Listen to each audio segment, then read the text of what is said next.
Hi, thanks for tuning in. This is the US Futures Weekly Chart Analysis for the week ending 4th of July 2025.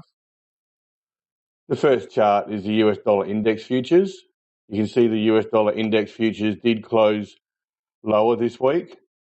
The market did trade below the implied support that's seen at the lows of the previous bar, but it did recover and close back within the range of the previous bar. And that suggests there may be an attempt to push back towards the lows of the range, which are at the 98 level. I'm not sure it'll be successful, to be honest, but there may be an attempt to push up and recover. It may be the market moves up somewhat, fails, and then moves down. But at this point, the market is still threatening to break down. There's been a reluctance to move lower this week, an attempt to support the market, and that may see the market just push up a little and attempt to recover. So we'll see how that move works out next week. Next chart is the E-mini S&P. This is S&P 500 Index Futures. As regular viewers would be aware, I'm new to TradingView, and I seem to have a little anomaly this week where on all the rest of the charts, I've got a little bit of trading from Friday, which was a holiday in the US. I guess it's Globex trading. I do have extended hours turned off, and I've played around with the time. It's currently set to my local time, but I've tried US time, I've tried trading time, and nothing seems to remove it. The bars do seem correct, but that little bar there should be part of the current bar here and not as a separate bar. It shows as Monday, and that was actually a little bit of Globex on Friday, as far as I can understand. Anyway, someone might be able to help me with that. So this week, price did move above the highs of the range here, which is an important level for this market.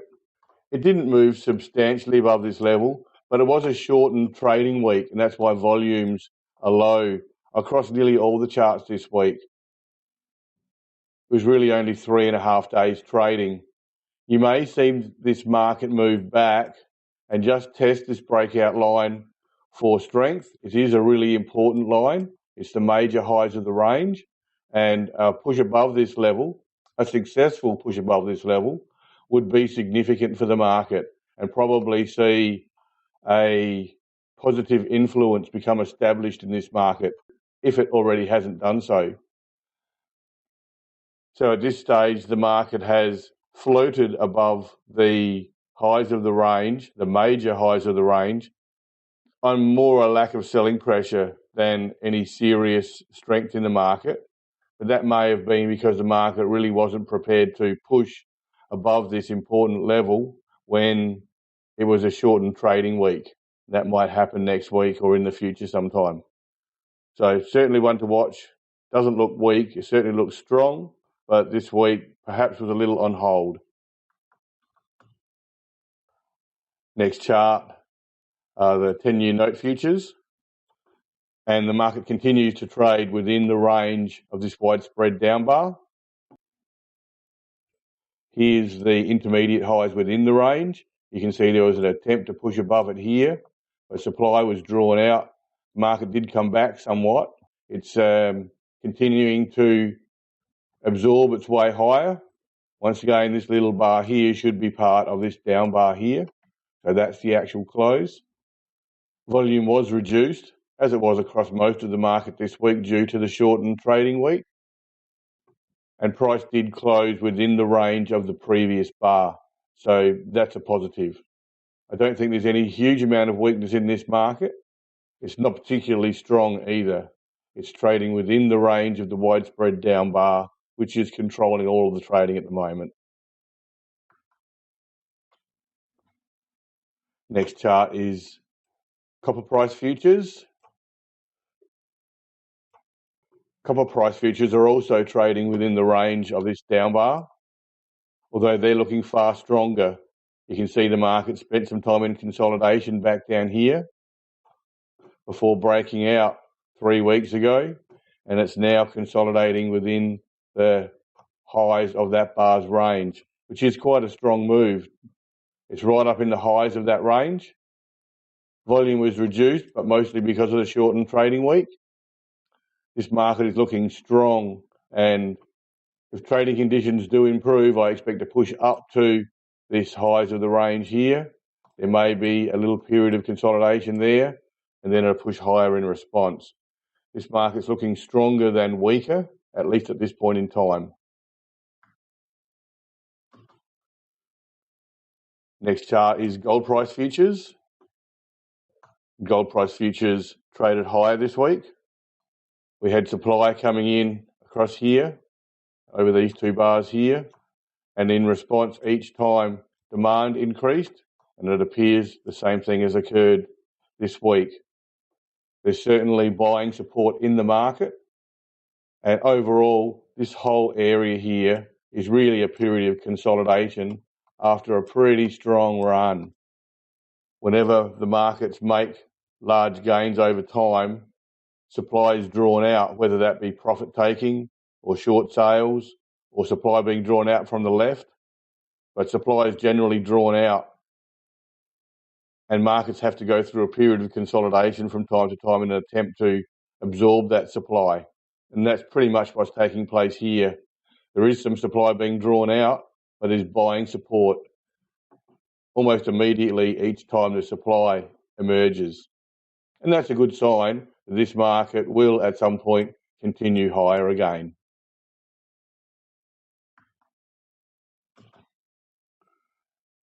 Next chart is silver price futures.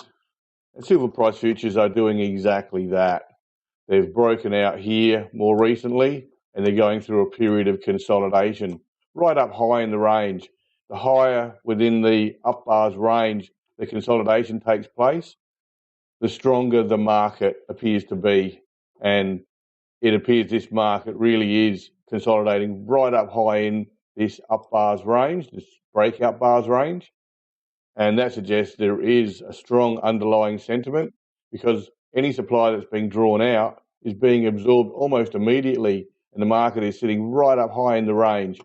This suggests that when trading conditions are favourable and this period of consolidation is over, the market's going to attempt to push higher in response. Next chart is light crude price futures. And the market's trading with a more reasonable range after a little period with exaggerated spreads more recently, mostly on news and announcements taking place across the market. This market has attempted to recover this week. It's closed slightly higher for the week, and this is effectively buying support emerging right at the lows of the range. We'll have to wait and see whether it is successful down here.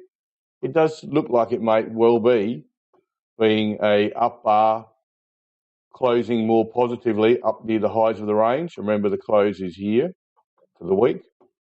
So while there's no implied strength immediately, this was an absorption bar at the lows of the range supporting the market.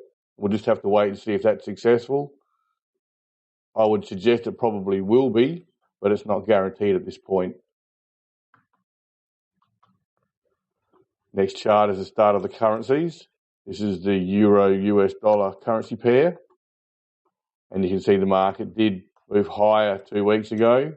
Looks like some supply has been drawn out this week as the strength in the US dollar came in. Volume was slightly lower due to the shortened trading week.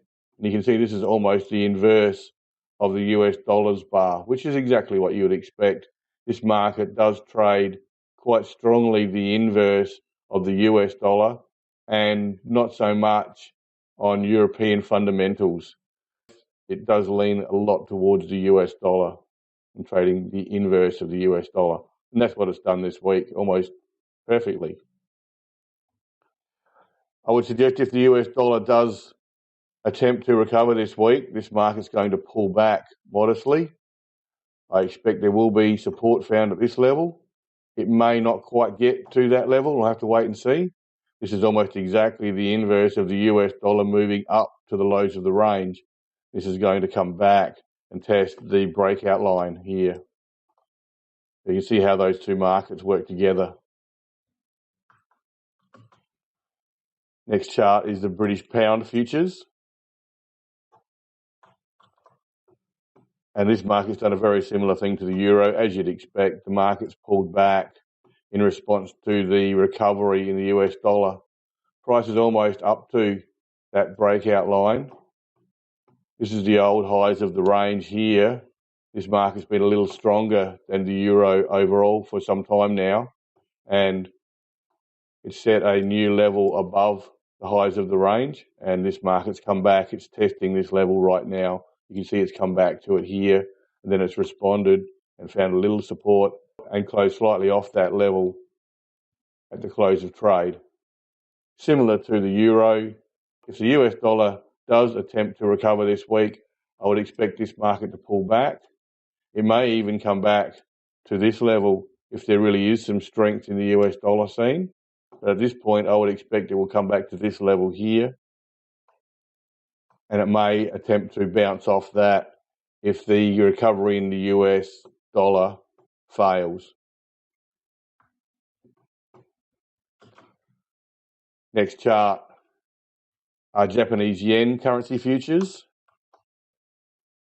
And this week the market did attempt to continue higher in response to this test for supply, which eventually closed a little higher for the week. That's this bar.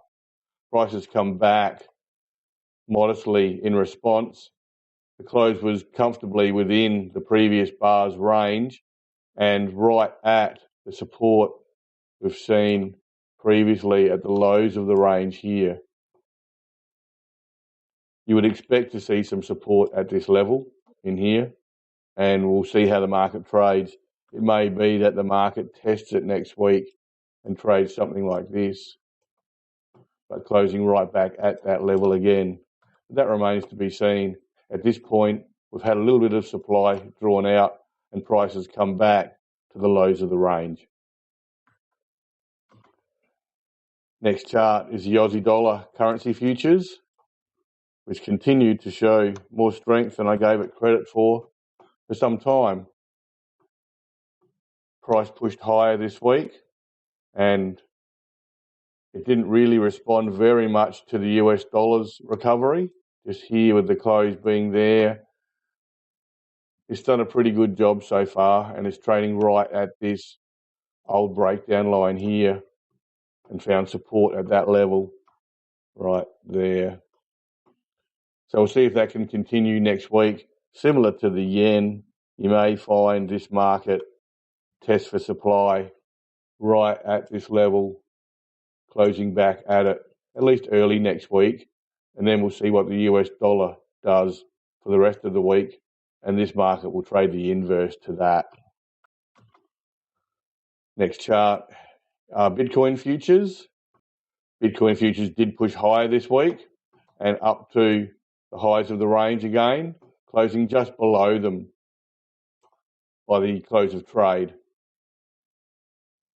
We did see a push higher in response to this bar, which we mentioned last week, was showing buying support came in. There was a little test for supply early there before the market did push right up to the highs of the range, and then it spent a little bit of time in consolidation mode, right up there just below the major highs of the range. This market is well placed to attempt to push higher when trading conditions are favourable, and that may well be next week. We'll have to wait and see, but at this point the market's looking favourable for a push higher. There may be another test for supply early in the week, so don't be surprised if the market does come back just slightly and test for supply early in the week or over the weekend. And then once it's established that selling pressure is low, the market may attempt to push higher following that.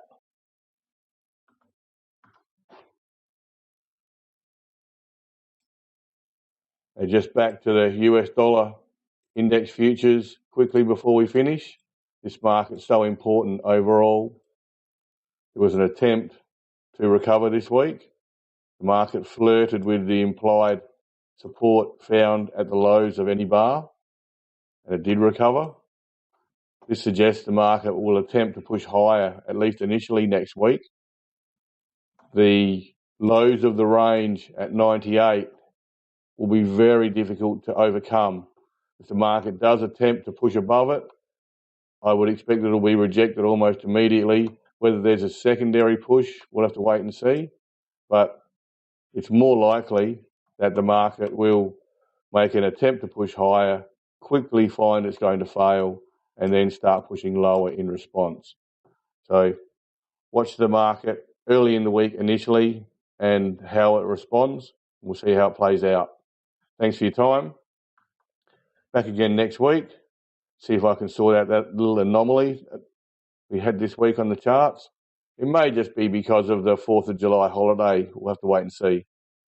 Anyway, thanks again. See you next week. See ya.